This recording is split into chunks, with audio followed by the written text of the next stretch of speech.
Good morning, everyone, or good afternoon, depending on when you're watching this. My name is Georgia Picard, and we are in the home stretch. Today is day 18 of our 21 day of prayer and fasting.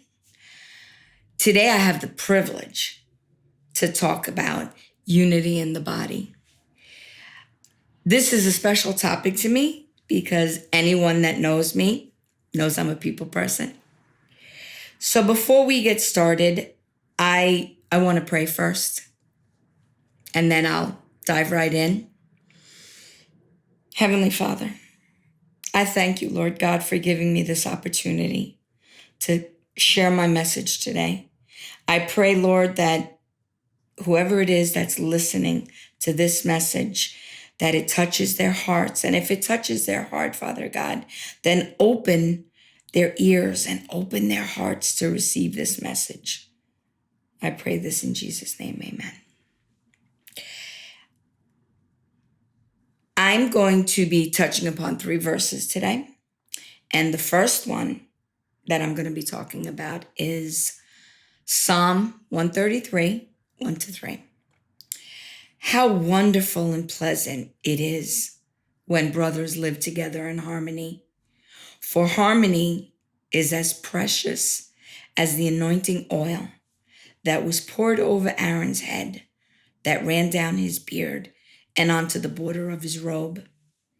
Harmony is as refreshing as the dew from Mount Hermon that falls on the mountains of Zion.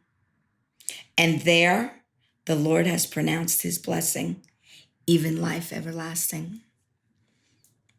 I love the way our church works together on the many different projects and events that we've put together throughout the years. We honestly do work together in harmony with one another. We are like a well-oiled wheel. We have several members in our church that are our go-to people for things like decorating and hospitality.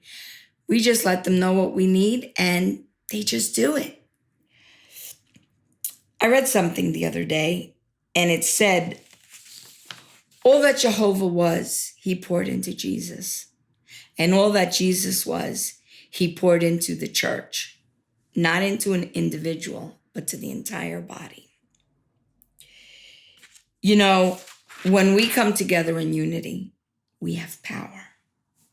When we work together in unity, there is nothing that we can't do. God has given us each different gifts. And when we work together towards the same goal, it's a beautiful thing. The second verse that I'm going to talk about is Romans 12, 4-5. Just as our bodies have many parts, and each part has a special function, so it is with Christ's body. We are many parts of one body, and will all belong to each other. When I think about that verse, I think about all the different members of our church. Each person has their own style. They add their own personal touch as only they can. When we take all that diversity and we put it together to achieve one purpose, one goal, we truly do belong to one another. We may all have our own style, but the one thing that we all have in common is that we love Jesus. What steps have you taken to achieve that unity? I'm glad you asked. We find that answer in my third verse, John 17, 25-26. Oh, righteous Father, the world doesn't know you, but I do. And these disciples know you sent me. I have revealed you to them, and I will continue to do so. Then your love for me will be in them, and I will be in them. One of the reasons that we have such unity in our church is because we are in frequent fellowship with one another.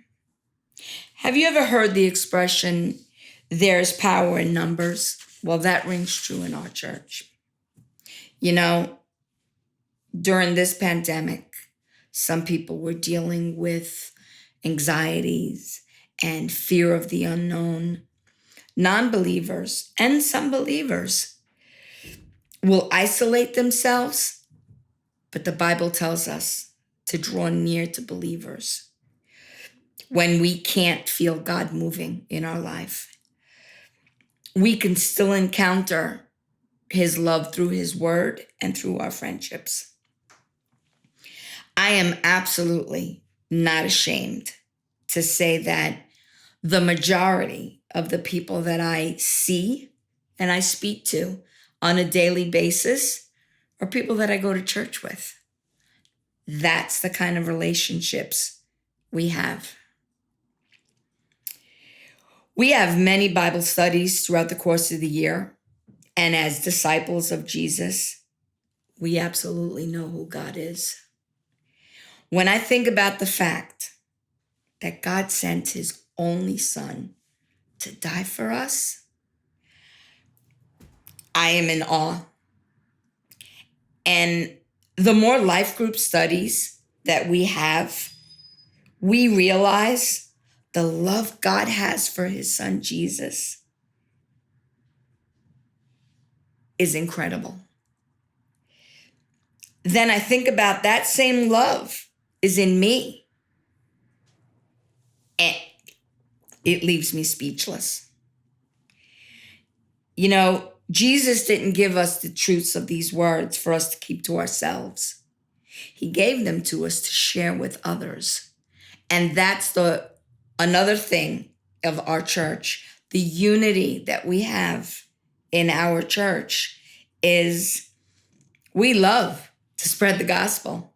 And that's what Jesus told us to do. Go out and share our word. Share my word. So I'd like to leave you with this today. God's love is present wherever you go. But there is power in the fellowship of believers.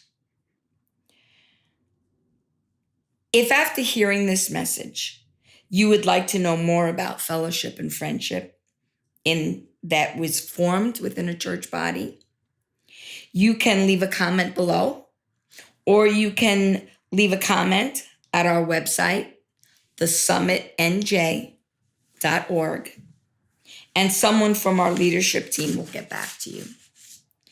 If you have any prayer requests, you can also leave those on our website.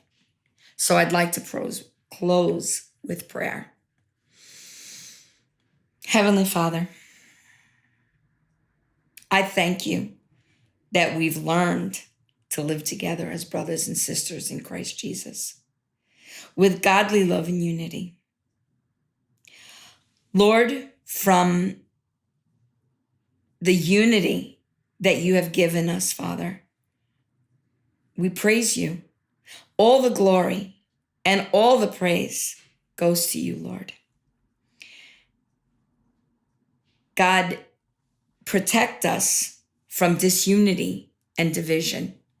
God is a God of unity. And where there is disunity and division, his spirit is not free to dwell. Where there is unity, there's always victory. Help us, Father, to stand firm in our faith and to continue loving one another. Father, help us to be of one spirit, one purpose, one mission, and one goal. Father, help us to be unified in our beliefs and at the same time respect the individuality of each brother and sister of our church. Father, as we enter into this new year, guide us to make every effort to keep the unity of the Spirit through the bond of peace. I ask all this in the precious name of your Son and my Savior, Jesus Christ. Amen and amen. Be blessed.